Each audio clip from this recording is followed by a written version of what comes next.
товарищ купил крутую тачку. Это Ford Focus RS.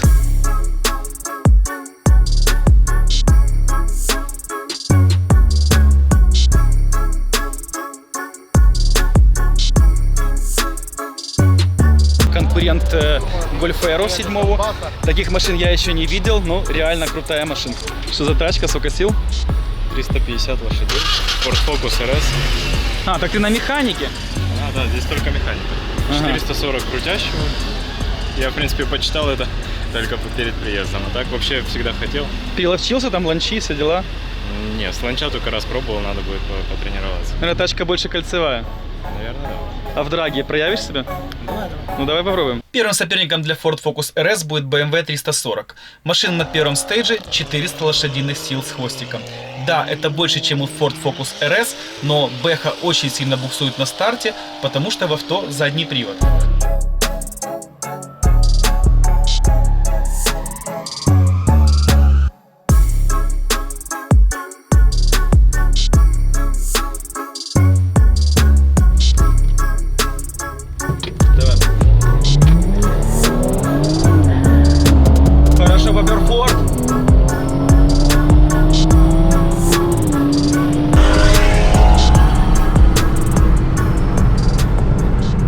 Очень хороший старт у Ford Focus RS, не считая того, что он на механике. Видите, как он реально плюнул.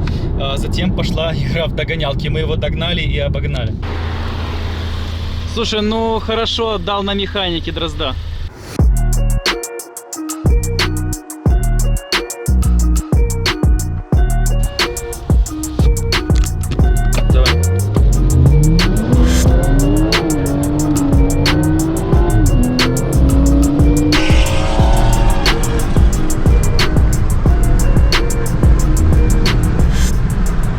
Очень сильно теряет Ford на переключениях. Вы видите, что первую, вторую он тянет, с третьей сливается. Но, к сожалению, вот такой исход битвы. Ford проиграл. В Бэхе больше объем, больше ньютонов, ну и больше банально сил. Но реально вам скажу, что соперник очень интересный. Боря, как тебе Ford Focus RS? Охуенная тачка, честно.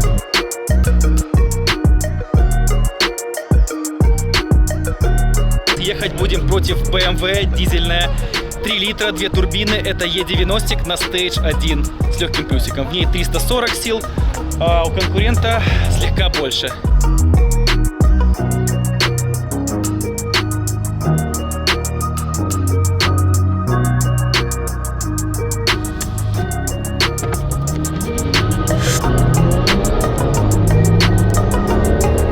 Хорошо пошел фордец.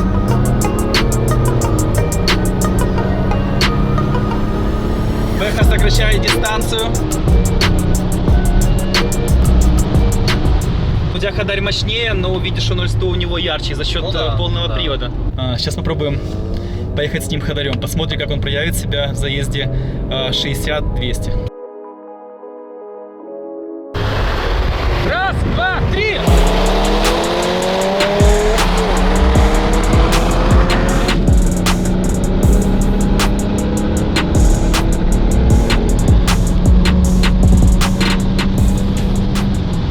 Хадарь хороший у Фокуса, вы сами видите, что он отваливается сугубо на переключениях. Если бы там был какой-то очень быстрый DSG или какой-то быстрый ZF, я думаю, что результат был бы совершенно иной. Но я действительно не понимаю, почему Ford Focus RS сугубо на механике, так как и Fiesta ST, и Focus ST. Сейчас, 21 век, 2022 год. И я считаю, что необходимо было на заводе Ford разработать какую-то хорошую быструю коробку, либо с кем-то договориться за коллаборацию, так ее установить. Потому что вы видите, что машинка классная, с потенциалом, хороший двигатель мощный, но не хватает реализации сугубо из-за трансмиссии. Что по силам? Американская выставка. Не знаю, выхлоп и сток. 500 есть? Нету, думаю. Сколько? Меньше. Ну, больше 430 точно, насколько надо проверить. Ехать будем против Ford Mustang, 5 литров атмосфера, привод задний.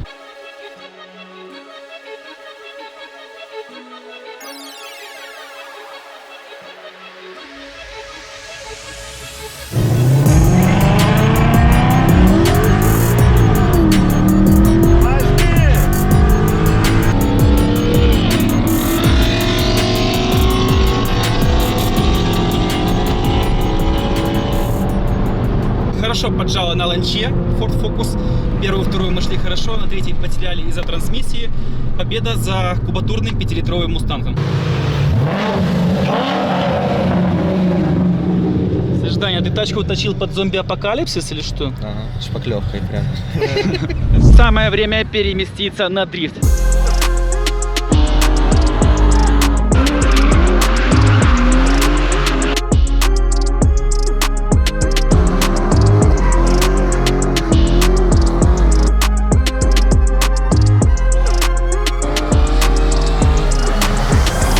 Здесь ребята жгут резину, валят боком и получают море адреналина.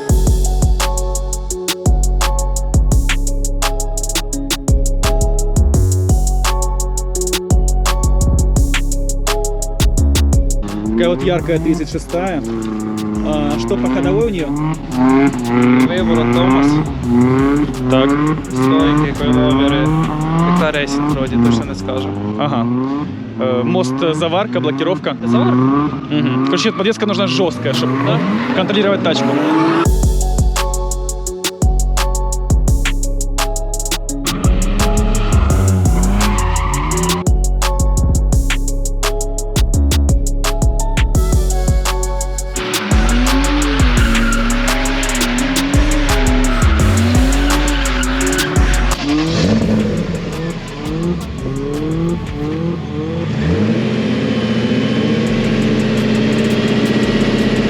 Подвеска здесь то, что надо. Очень длинная рулевая тяга, какой-то космически длинный рычаг кастомный. Также я вижу снизу какая-то проставка под кулак. Видимо, это реально надо. Но в действительности выворот колес куда больше, чем на стандартной подвеске. Это дает хороший контроль при контролируемом заносе, если вы заваливаете куда-то боком. Какой мотор у тебя в тачке? М60 Б40. Сколько сил у него? 286 по заводу. Плюс чип. Чип, бескат, прямоток. Да. Короче, сил 300, наверное, доест. Да. Ну что, банда, я готов. Бэха 36-я, 4.0. Поехали. Ого, нормальный звук.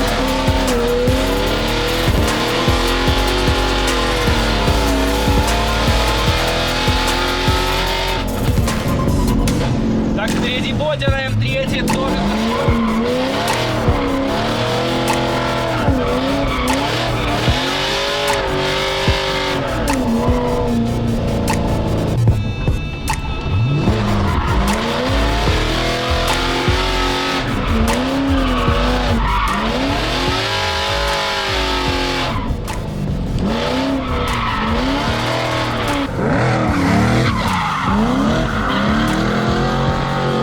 Долго дрифтуешь уже? Це перший сезон. Да, реально, такого сразу опыт хороший получил? У мене було 3 заняття на автодромі Чайка. Ага. І потім поняв, що я вже строю те ще своє. Слушай, ну красава, реально весело получается. Ребята, я в надежных руках.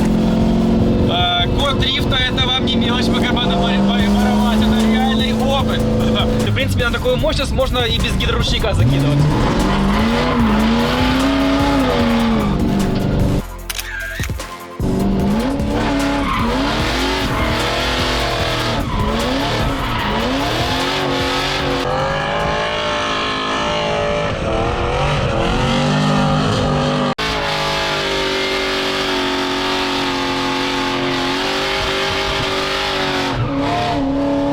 На какой передаче ты заходишь в дрифт? Вторая, наверное?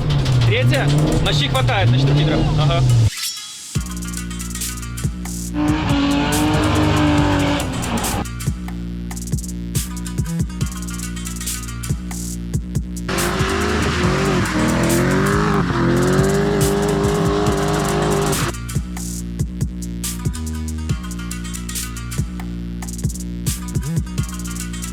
Ты приехал сегодня с механиком? Да? Че вы видите, да, что дрифтовать вы можете сами, но в реале лучше брать какого-то товарища, друга для, скажем так, технической поддержки. Плюс есть какие-то такие вот моменты, там вылета, слета, что-то подкрутить, подержать. И сами вы можете не справиться. Смотрим под капот. Так, печки у нее нету. Видите, там, где вместо печки должно быть, просто идет вот такой вот небольшой прозрачный щит. Так, вижу, что чашки со смещением стоек идут вот такие вот. Прикольное, реально интересное решение. Да, класс. Моторчик стал тут как надо, как родной. Так, в дрифте очень важна безопасность. Видите, да, что я пристегнут с пятиточечным ремнем. Сижу в ковше. Ковш крепко закрывает меня. Есть боковая поддержка. Руль ОМП вот такой вот опрятный, с алькантары, с небольшим выносом. Хорошие крепкие ковши, гидроручник. Кулиса, скорее всего, тюнингованная. Сразу есть отключение массы аварийное. Мало ли что, вдруг ваш скотч где-то вмажется, не дай бог загорится, вы можете сразу отключить массу. Это важно. Потом есть регулятор контура тормозных усилий. Можно переключаться на передний контур, для того, чтобы сделали бодренький бернаут, зажгли на все бабосы, без вреда трансмиссии и без нагрузки на тормоза. Ну и сзади, конечно, ничего нет. Аккумулятор стоит в багажнике по центру. В принципе, это правильно для хорошей развесовки. Так, вот самый основной вопрос, который, я думаю, беспокоит всех. Беспокоит всех или нет? Думаю, что беспокоит. Дрифт – это дорого? Да. Очень дорого. Да. Ага. Но він окупається емоціями. Понял. Какой вот, допустим, средний бюджет вот на день погонять в сухую погоду? Суху. Іменно для мене десь 1015. Опа-на, ребята, это просто жесть. Это можно озвучивать? Та чи ні? Ребят, за 15 можно в Египет полететь. Можно? Можна. Ребят, вот такая история. Ну, так, хорошо. Сколько примерно выходит вот такой вот подготовленный дрифт-коч, как у тебя? Десь в середньому 15. 15, это с Це учетом місяць з машини. вместе с машиной. Під ключ. Короче, если примерно там нет пятнашки, то такого, скажем, среднего дрифта можно не видать. Ні, можна і бюджетніше зробити. Угу. Просто хотів, щоб вона була максимально надіжна. Понял. Ну что, я вижу, что вон ребята были на Слатовой Джиге, вот там уехали. Они тоже дрифтуют? Да? Ха, нормально. Я навіть пробував з ним парно їхати. Парно с Джигой? Да. Нормально парень? Ну, тянул такую мощность? Да?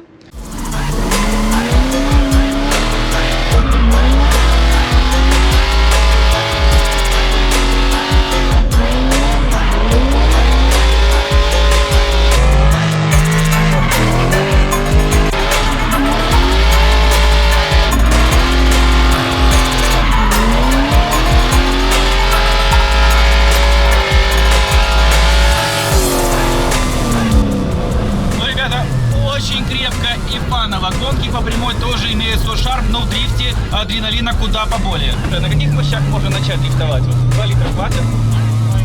2,8 надо, да? Вот так вот, ребята. Короче, надо брать бэхи Е30, либо Е36, корчевать, делать развал, подготавливать, всовывать мотор хотя бы 2,8 и тогда пробовать дрифтовать. Сколько кругов хватает резины вот такой мощности? Ну, смотря погода. Ну вот у тебя на 4 литрах, вот сколько ты можешь? Смотря яка погода. А, погода, окей. Ну вот в такую вот легкопасмурную, влажную, сколько вот? Ну мы с тобой круга... Це єдиний комплект, я цілий день катаюсь. Ага, да, в принципе экономно. Да. Получается, ребят, если видите вот такую влажную погоду, пасмурную, то это большой плюс к тому, что вы сможете приехать на одном комплекте резины больше кругов. Да, ну скорость не та, і зацеп не той. Я понял, все то, что это надо, важно контролировать зацепы передних колес, чтобы Да. не сорваться. Как ты решаешь вопрос с резиной? Бушка, наварка. Сложно раздобыть бэушку в наше время? Ні.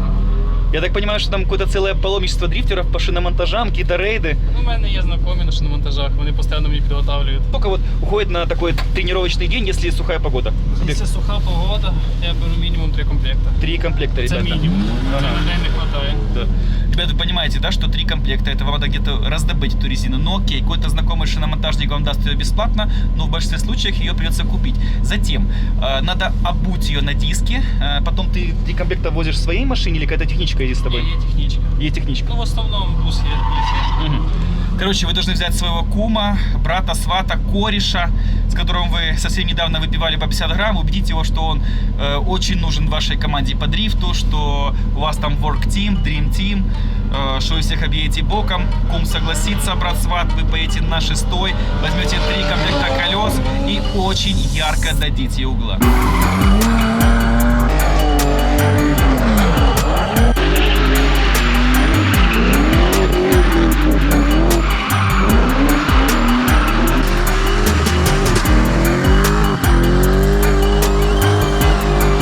А ну-ка напомните, подписчики, кто это такой. Все правильно, это тот парень на двоечке, на голубенькой, который трогался со второй передачи. У него еще торпеда в двойке от Е36.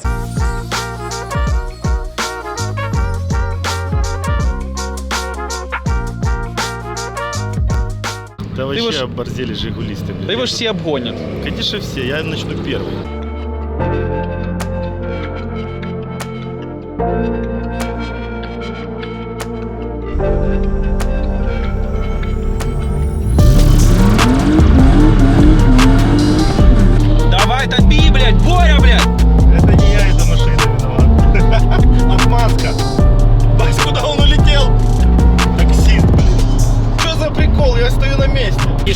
Хорошие новости. Жига сломалась. Продавила, скорее всего, ГБЦ, попер антифриз. Сначала выдавила из бачка, затем он попер в цилиндр. Как дела? Огонь. Ты сделал Жигу? Ну как, почти. Что Скажем осталось так. доделать? Я сейчас хочу коробку шестисотку поставить. Бэха. коробка. Да, Понял. Задний мост, подвеска чего у тебя? 30-ка. 30. Ага. Ребятам всем понравилось видео. Очень жаль, что ты заехал только с Бориной тачкой. Были соперники помощнее. Скажи, мы сможем как-то продолжить съемки? Ну, конечно. Скажем так, потрепать нервы мажорам, Конечно. пощекотать их. Не то, что потрепать, будем их реально раскатывать. Боря, Я не мажор вообще-то, алло. а кто ты? Там написали, что я толстый, что я мажор, что я... Просто, блин, тачка BMW не поехала в тот день. Не, ну проблема в том, что двойка была сюрпризом. Вот и Ну всё. да, как женщина с сюрпризом, так и двойка была с сюрпризом. Ну ничего, на каждого сильного найдется сильнее. Ребята, на сегодня все. В следующем сезоне будем пробовать себя в этой дисциплине. Также хочу сказать от себя, если вы занимаетесь автоспортом, будь то дрифт, будь то драг, всегда делайте это с максимальной безопасностью. То есть, если вы участвуете в дрифте, у вас должны быть хорошие пятиточечные ремни, машинка должна быть подготовлена, технически исправна и должно быть все по ходовой. Бенч. С вами был Павел, Дмитрий, Боря. Всем пока, ребята. Берегите себя.